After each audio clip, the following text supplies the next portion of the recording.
Update muna tayo sa lagay ng panahon mula sa ating ka-weather BNC resident meteorologist Benison Estareja. Benison, kamusta naman dyan sa Tayabas, Quezon? Pinky, andito ko ngayon sa harap po ng Basilica Minor ni San Miguel Arcangel sa Tayabas City, probinsya ng Quezon, kung saan throughout the day po ay naging maulap ang kalangitan at meron lamang maliit na tsansa po ng mga mahihinang pag-ulan. Hindi po ito katulad doon sa mga naging pag-ulan sa kanlurang parte po ng Luzon, kabilang ang Metro Manila. Yan ay dahil sa southwest monsoon or hanging habagat.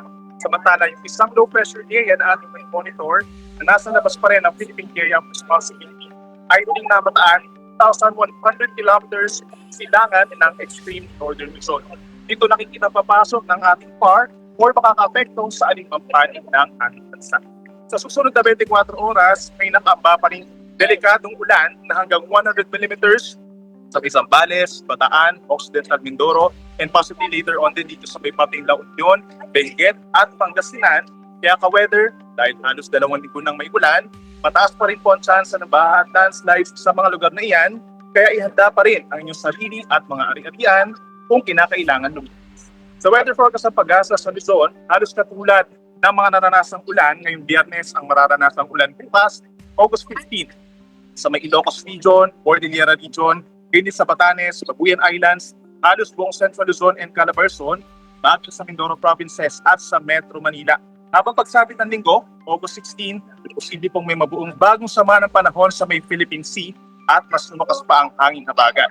Ibig sabihin, halos buong Luzon na po ang makakaranas ng mga pag-ulan at mas malalakas pa yung mararanasan nating ulan sa may Ilocos Region, Cordillera Region, Zambales, Bataan po at Tarlac. Kaya ka-weather, magtataas pa rin this weekend ng mga heavy rainfall warnings and rainfall advisories ang Pag-asa.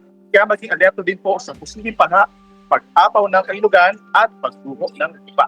Pagdating sa Visayas at Mindanao, asahan pa rin po fair weather conditions except dito sa may pating Western Visayas at Negros Island Region. May chance pa rin po ng mga light to moderate rains dahil sa southwest monsoon, habang magiging mainit pa rin sa malaking bahagi po ng Eastern Visayas, Central Visayas, and in the entire Mindanao.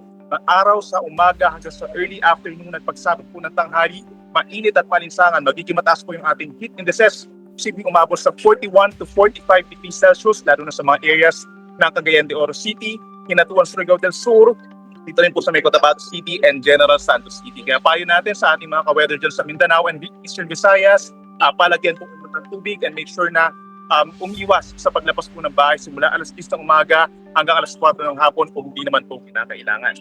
Base naman sa huling tala ng Pag-asa, bakit nasa 180.1 meters ang water levels ang gandam as of August 14. Mas mataas ito ng 1.3 meters kumpara kahapon. At malayo na sa lowest recorded level nito na 150.4 meters noong July 25. At posible pa po tumaas ang tubig sa Angat Dam hanggang next week, kung saan target naman na umabot pa ito hanggang sa normal high level na 210 meters. At yan muna napapanahong balita ngayong Biyernes mula dito sa may Tayabas, Quezon. Ako po inyong ka-weather Benison Estareja na nagsasabing ang swerte darating sa tamang panahon. Mag-follow sa aming mga social media accounts at mag-subscribe sa aming YouTube channel para sa pinakahuli at eksklusibong mga balita.